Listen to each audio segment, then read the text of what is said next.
and we exchange information. And these, of course, maybe are not massive data, but are key data that are important for us to understand the phenomenon and also to collect further elements of evidence, facts, proof, in order to counter fraud. Thank you. Okay, thank you very much. Thank you. That being said, thanks for your presentations.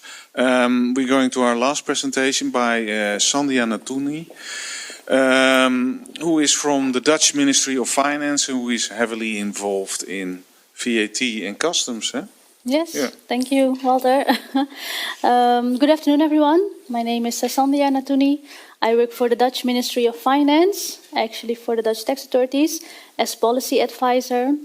And today my presentation will be not so much on e-commerce, but more on the general rules that apply when you supply goods or when you render services related to goods which are under customs supervision. To start off, when you supply or ship goods from a third country or third territory to the Netherlands, in general, you would import the goods, import VAT would be due, import duties would be due, but you could also have a situation that the goods are placed under a customs procedure and that there's suspension of import duties, and for VAT you would have the situation that no import VAT is due. And it could be possible that once you've imported the goods, that you then onward sell the goods while they are under a customs procedure, and that supply, if it's within the Netherlands or from the Netherlands, we will still see that supply for tax purposes, for VAT purposes. And that's based on the ECJ case law profit tube. And we would say in the Netherlands that in that case, we see the supply, and we would say a zero rate applies. The customs procedures I'm referring to are, for example, temporary storage, temporary importation with a total exemption from import duty, or customs warehousing arrangements.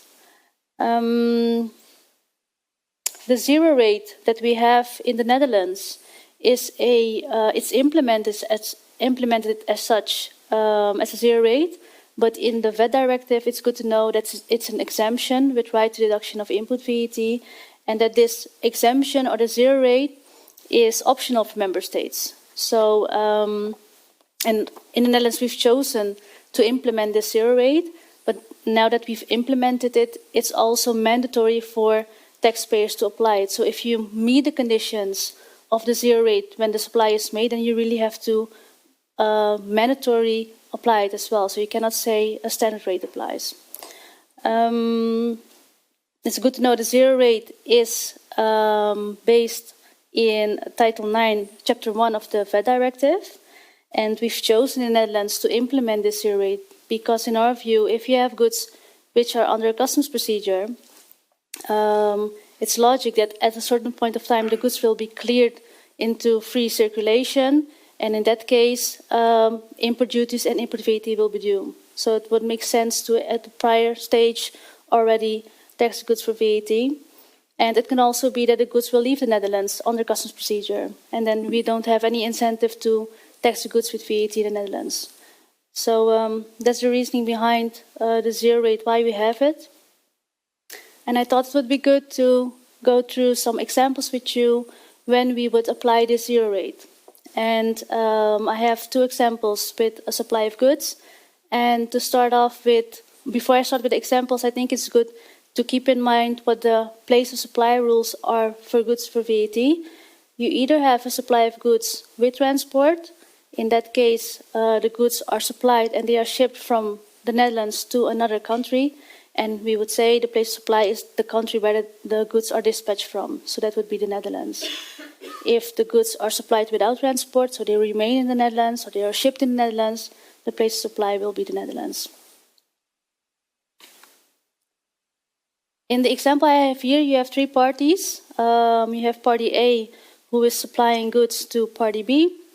The goods are shipped from the US to the Netherlands, and the goods are placed in a customs warehouse by party B. And B, while the goods are still under customs warehousing arrangements, are then supplied by party B to party C. And the goods remain in the customs warehouse at the time of the sale. Looking at the place of supply rules, you would say the supply from A to B is a supply with transport, and the goods are dispatched from the US. So the place of supply for that sale is in the US, not taxable in the Netherlands. And the supply from B to C is a supply without transport, because the goods are, of course, located in the customs warehouse, so the supply is taxable in the Netherlands. And we would say those goods are under a customs procedure at the time of the sale, so a zero rate applies. And it's always party B who has to prove that the goods are under a customs procedure if he applies the zero rate. So if he has an audit by the tax authorities, he would need to show an invoice, and he would need to show that the goods which are mentioned on that invoice can be linked to customs documentation which states that the goods are under customs procedure. That's the most strong evidence the Dutch tax authorities would want to see if they audit. If you don't have it, the tax authorities can also be, in the Netherlands we're not that strict compared to other countries. If you may have other documentation or a declaration of your customer or your supplier or any other person in the chain who can help you prove that the goods were under customs warehousing arrangements, that would be fine for us as well. So there's always some room with your tax inspector to find a solution. We're not that strict on the rules if you can, in a logical way, prove that you were right in applying the zero rate. The other example I have is a two-party situation where party A supplies goods which are under a customs procedure to party B, and the goods are shipped from the Netherlands to Italy. And in this case, of course, the place of supply is the Netherlands because the goods are dispatched from the Netherlands, and the goods are under customs procedure, so the zero rate applies. But because the goods are shipped to an EU country, it's also possible to treat this supply as an intra-EU supply. And if it's an intra-EU supply, you need, if you want to treat it as an intra-EU supply, if you want to apply that zero rate, then you will need to prove, you will need to meet the conditions of an intra-EU sale. So you will need to prove that the goods were shipped from the Netherlands to another EU country. You will need a CMR or any other documentation for transport of the goods to prove the transport. You will need to show that your customer is a taxable person, that he has a valid VAT number. You will need to submit a Dutch VAT return and a Dutch European sales listing. So the administrative burden for an intra-EU sale, in our view, from a Dutch tax perspective, is much more than the administrative burden you have when you apply the zero rate for goods under a customs procedure. And that's why in the Netherlands we have a proving policy. We have had it for many years, in which is stated that the zero rate for the goods under the customs procedure prevails. And it's an approval. So it means that we know that our zero rate is an optional zero rate, that other member states may not have implemented it, and that it means that the country of destination of the goods, the member state of destination of the goods, can say, I will see it and treat it as an intra-EU acquisition, and that it will lead to mismatches if we have no intra-EU sale in the Netherlands. So if there's a customer who will say to the supplier, I do not want to treat this as the zero rate you're applying it for, I want to treat it as an intra-EU sale, please do the listing in your country, please credit the invoice and give me a proper invoice stating it's an intra-EU sale, that's possible. So a Dutch taxpayer can, in his situation, decide which rate he applies. And it's fine with us if he chooses for the option goods under customs procedure zero rate, and if his customer says that's not fine with me because of the rules in my country, he can still apply the zero rate for the intra-EU sale. But if he makes that choice, he will, of course, need to meet the conditions of that intra-EU sale. The zero rate that we have also applies to services, B2B services, and it will only be services which are directly connected to the goods which are under a customs procedure. Those services are taxable at a zero rate, and of course they are only taxable at a zero rate if the place of supply of the service is in the Netherlands. And the general place of supply rules are linked to where the customer is established. So basically, you will only apply the zero rate for services if your customer is established in the Netherlands. If the customer is established in an EU country, the place of supply is in that country and mandatory reverse charged. If he is established in a non-EU country, this service will be taxed in that non-EU country.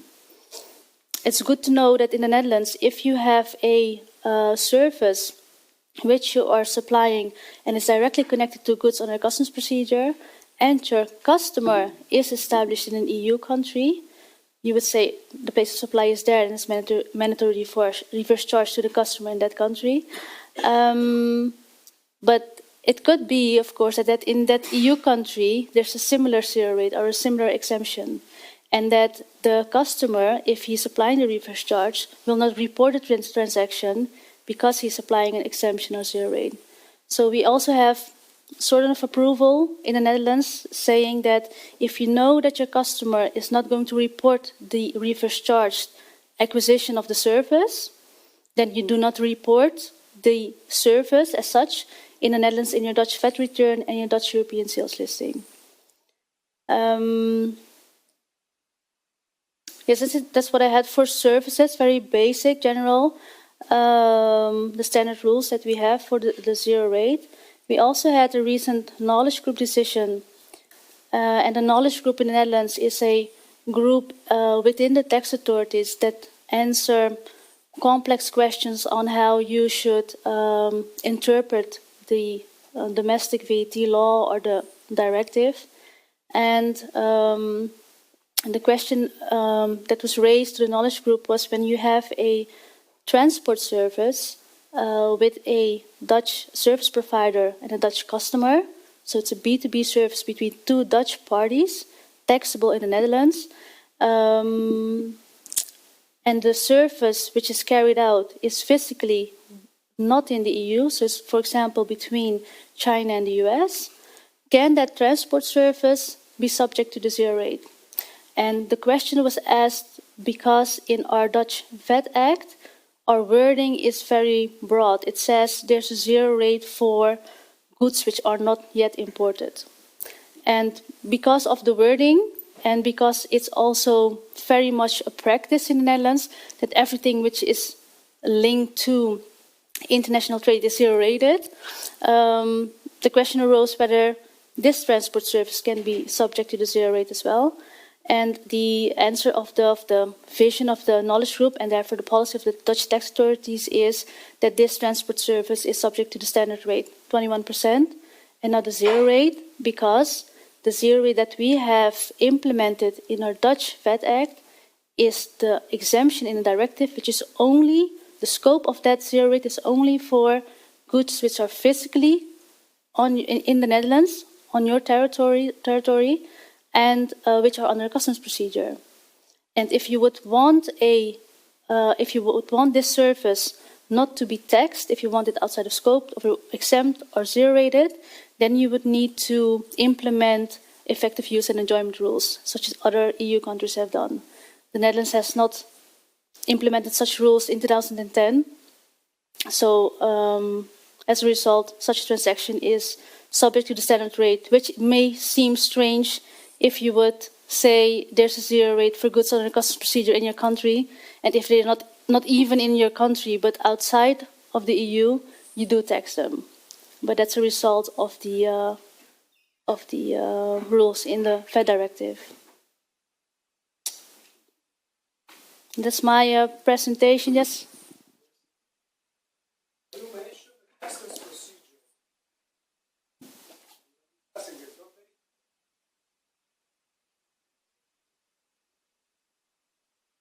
Yes. Yes, maybe import is not the right word. They are placed under a customs procedure.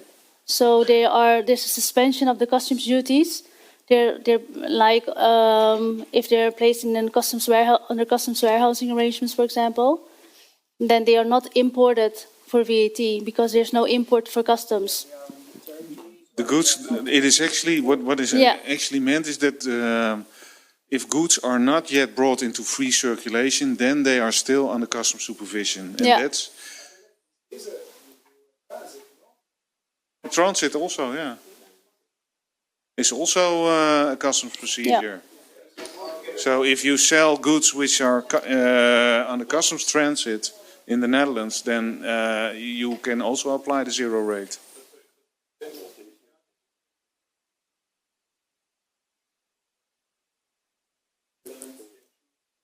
He can choose. Yeah.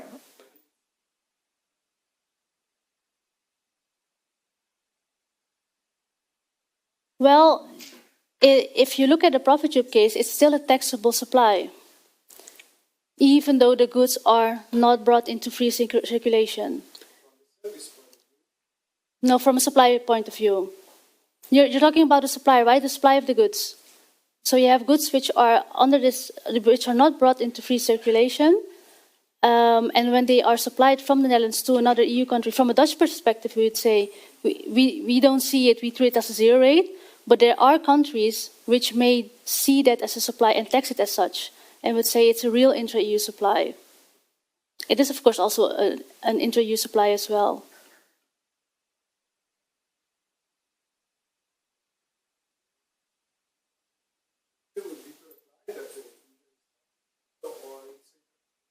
Mm-hmm. Yeah, so I'm going to repeat a little bit for the people at home. What Diego Modenese is saying is that from a customs, from a VAT perspective, it is either a supply or it is of goods under customs supervision, or it is an inter-community supply. And Sandhya explained that it's a choice of the supplier in the Netherlands which one he chooses. Yeah. But because there can be a mismatch in the example with Italy, for example. So from a Dutch perspective, we would say we choose to link it to what customs is saying. For customs, the goods are not brought into free circulation, so we treat it as a zero rate. We don't see it for VAT. That's our standpoint. So that's what we've approved. We have our policy approving you treat it as zero rated. We don't see it for VAT. However, if we know that a country of acquisition of those goods will not treat it as an exempt supply or a zero rate, then we say, okay, if you want to treat it as an inter-EU sale from the Netherlands, fine, in order to prevent a mismatch in the other country. Because we cannot know if the other countries have adopted or implemented the same zero rate that we implemented, because it's optional in the directive.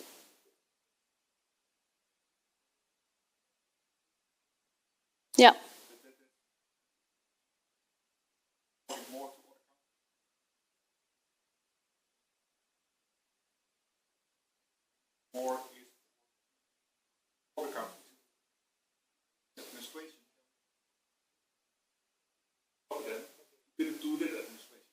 That's the reason in the Netherlands under control over Dutch stopping the process for the rest of Europe is their administration pay big saving for German companies.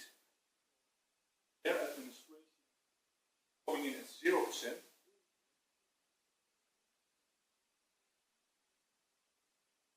1% estimate to arrive into half year into a lot of money. As you can understand this, perhaps a little bit confused. Thank you, Walter. I fully understand that the logic, it does perfectly make sense. I'm perhaps, I'm not sure, but perhaps it might be some incoherence with the VAT directive, because it depends on the VAT law on the member states where the goods is finally dispatched.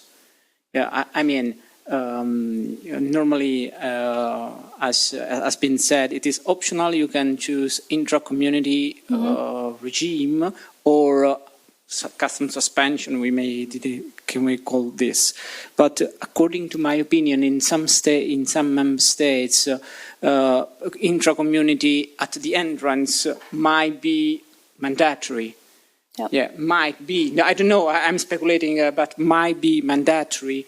And so they would like to get some evidences of VAT paid at customs or some suspension at custom and apply for applying intra-VAT. Might be, I'm not sure, I'm speculating this. I fully understand your logic, but perhaps in some specific case with some specific VAT national law, there might be some conflicts, in my opinion, at least in my opinion. But when you talk B2C, we just talk EOS, that's one simple one. This is the OSS. Yeah, that's the situation. Sorry. When you talk to e-commerce, you talk over EOSS, where you just talk over the group over here. You can also see the import is already done, that's already established, but the products are not sold, and it's called OSS, and that's the B2B situation. Yes, you recognize and you are still responsible for the VAT, but you're saving a lot of money for the future. And that's the reason containers from Hamburg will first move to the Netherlands. We do then the custom clearance, and then they bring them back to Hamburg for saving money into their bank account. Yeah.